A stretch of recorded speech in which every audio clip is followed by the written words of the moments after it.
A frail and aged woman just entered the county welfare office in Los Angeles. She looked and acted like a fragile rabbit, caught the attention of onlookers. This woman was actually a 13-year-old girl. People in the welfare office couldn't get their eyes off her, and social workers knew there was something wrong with the person. Before we begin, welcome back to my channel, The Dark Diaries. Please make sure to subscribe for more horror stories, and remember to like this video if you enjoyed listening to it. In the autumn of 1970, Dorothy Wiley and her daughter mistakenly entered the wrong room of a government building while seeking the Disability Assistance Office for the Blind. Dorothy had cataracts and couldn't see clearly where she was going. She accidentally entered the welfare office instead. Dorothy approached the reception, but the social worker's attention was immediately drawn to the strange behavior of the daughter. She hopped like a bunny, and her pale and fragile frame resembled one too. Her arms and hands were curled up against her chest, combining with a timid expression. When the social worker attempted to engage the daughter in conversation, she remained mute. The welfare officers, recognizing a peculiar urgency for this situation, promptly requested an emergency search of the Wiley household. What they discovered would unfold as one of the most disturbing and tragic cases of child abuse ever documented in the medical world. Genie Wiley was born as Susan Wiley to parents Clark and Dorothy on April 1957. Genie endured an unimaginably tragic childhood and was subjected to extreme isolation. Every single day, she was confined while being naked and tied to a potty chair. Her ability to move was only limited to just her hands and feet. When not bound to the chair, she would be restrained by a straitjacket and placed in a crib. Any attempt to express her needs led to merciless beatings by her father. In the rare instances when her father did acknowledge her existence, his communication to her were dog barks and growls. Yes, you heard it right, he was barking and growling like a dog to his daughter, almost making sure she would not learn a single word. All forms of interaction, communication, and education were stripped away from her existence. She resided in utter seclusion, with the exception of visits from her father when he brought food. She was never spoken to like a normal child. This would go on for almost 13 years. Genie had an older brother, John, who also suffered from abuse by their father. However, the extent of the abuse John endured was not on the same severe level as what Genie experienced. Genie's mother, Dorothy, was legally blind and could do little to stop her husband from abusing their kids. Upon Genie's discovery and rescue, Clark and Dorothy were both charged with child abuse. She was swiftly taken into the custody of Child Services and found herself within Los Angeles Children's Hospital. It was here that the medical team assigned to her case renamed her Genie, a name symbolizing the mythical creature trapped within a lamp, awaiting release through human interaction. This title perfectly encapsulated Genie's life. Her existence would soon become an object of scientific and medical fascination. You may be wondering why Genie had to endure such circumstances and what kind of parents would subject their own child to such treatment. Genie's father, Clark Wiley, had a troubled upbringing in foster homes in Oregon. He was born with the name Pearl, named after his mother. He was constantly teased about this as a kid, and he harbored resentment towards his mother due to this. His father died while he was young, and his mother ran a brothel. His childhood was marked by loneliness. The first thing Pearl did when he became an adult was to change his name to something more masculine, hence Clark. Clark later found employment as an aircraft assembly line machinist in LA during and after World War II. He eventually met and married Dorothy Oglesby in 1944, a migrant from the Dust Bowl, who was 2 decades younger than him. Dust Bowls, for those who do not know, is a period during the 1930s where the southern states of U.S. suffered severe dust storms and drought. Clark was a controlling man who hated noise and disliked children. Fate, however, had different plans, and children entered their lives. Tragically, their firstborn, a baby girl, died after being left in a cold garage. This should have been a warning sign that Clark was not fit to be a parent. Who leaves their child in the garage? Despite the tragedy of their firstborn, they had a second child who died 2 days after birth due to complications. They then went on to have a third child, John. Pearl Wiley, John's mother, took on the responsibility of caring for John. She believed Clark was unfit for the role. Pearl provided care for John until her unfortunate passing. In April 1957, Susan Wiley, the girl who would later become widely known as Genie, was born. Initially, Genie appeared to be a typical and healthy baby, showing no evident signs of developmental disabilities.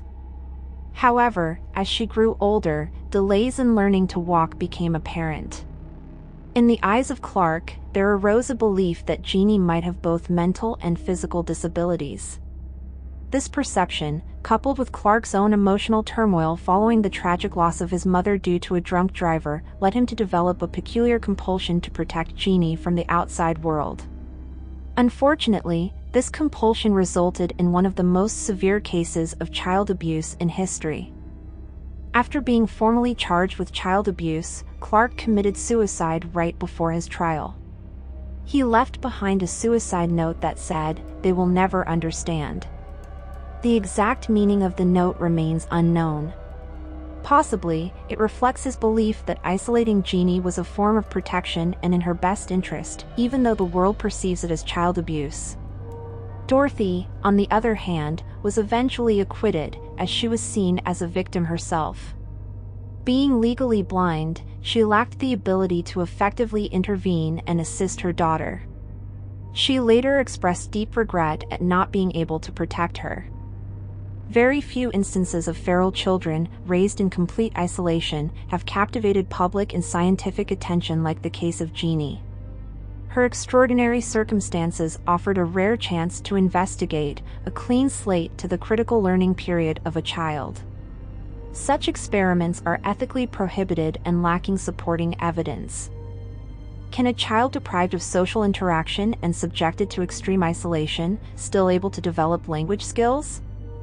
Additionally, could a nurturing environment compensate for her traumatic past? These were all questions being posed at the time.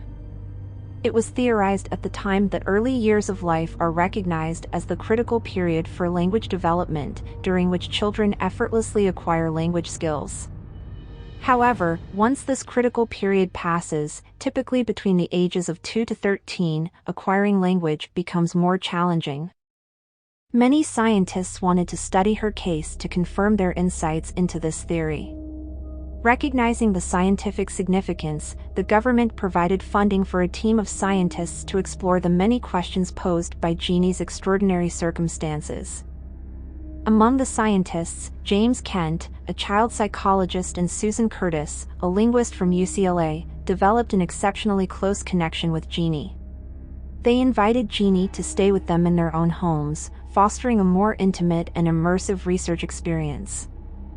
Genie faced challenges in controlling her speech. She experienced difficulties with the muscles involved in chewing and swallowing, provided she was being fed a diet of only cereal, honey, milk, and eggs for most of her life. Genie's language skills were comparable to those of a 1-year-old. Susan spent several hours weekly working on language with her. With that, she rapidly expanded her vocabulary by acquiring new words. Initially, Genie grasped single words like dog and sorry, and her own name. She later progressed to combining 2 words, a developmental milestone often observed in young children. By November 1971, about 15 months after discovery, Genie was able to combine 3 words together. However, Genie struggled with grammar and sentence formation.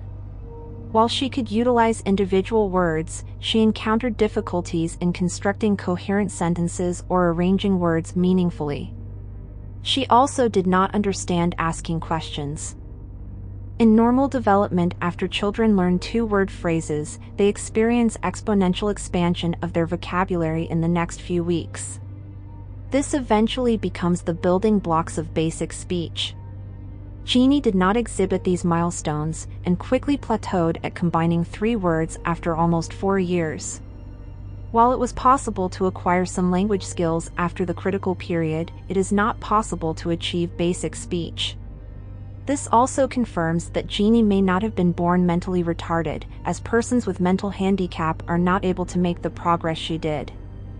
Kent characterized Genie's case as the most extreme form of child abuse he had ever encountered. The prolonged period of being restrained and confined to a crib hindered Genie's physical development.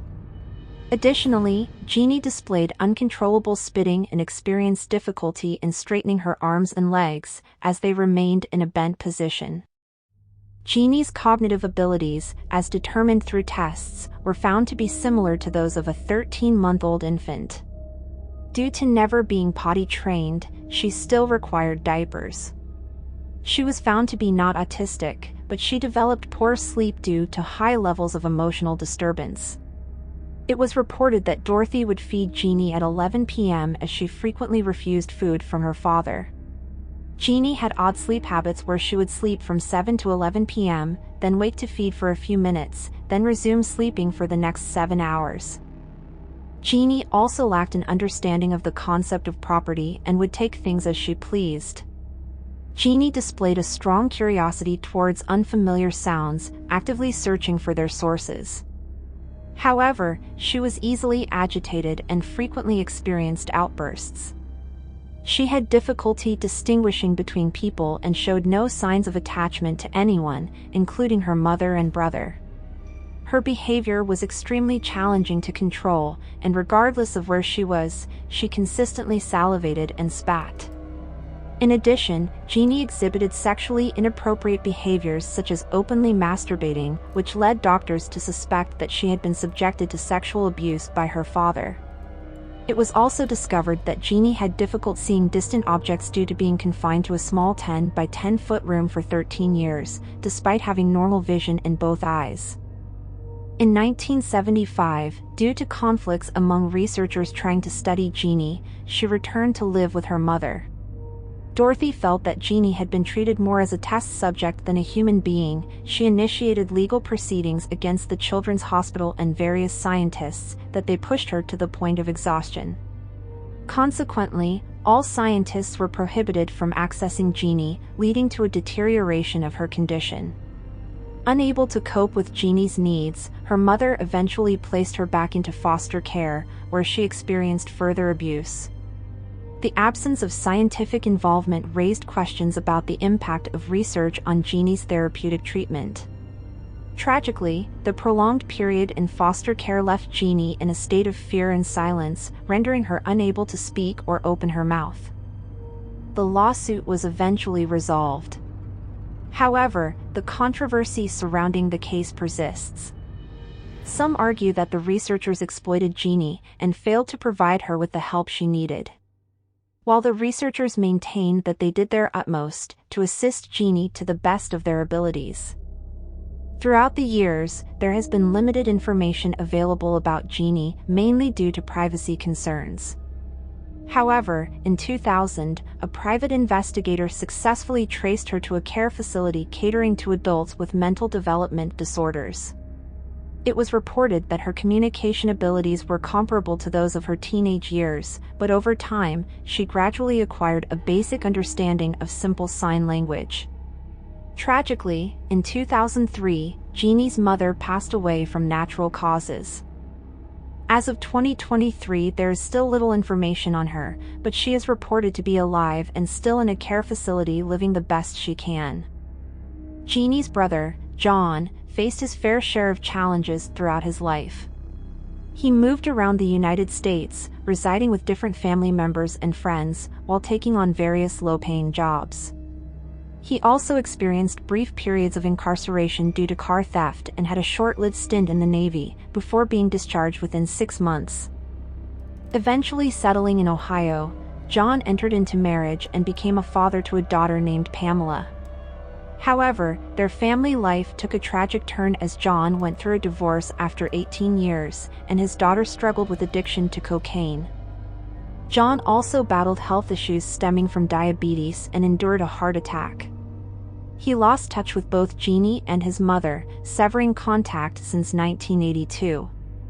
Sadly, he passed away, and a year later, his daughter also passed away, marking a heartbreaking conclusion to their intertwined lives. Please support me by smashing the like button and subscribing to my channel. Turn on all notifications for new upcoming videos.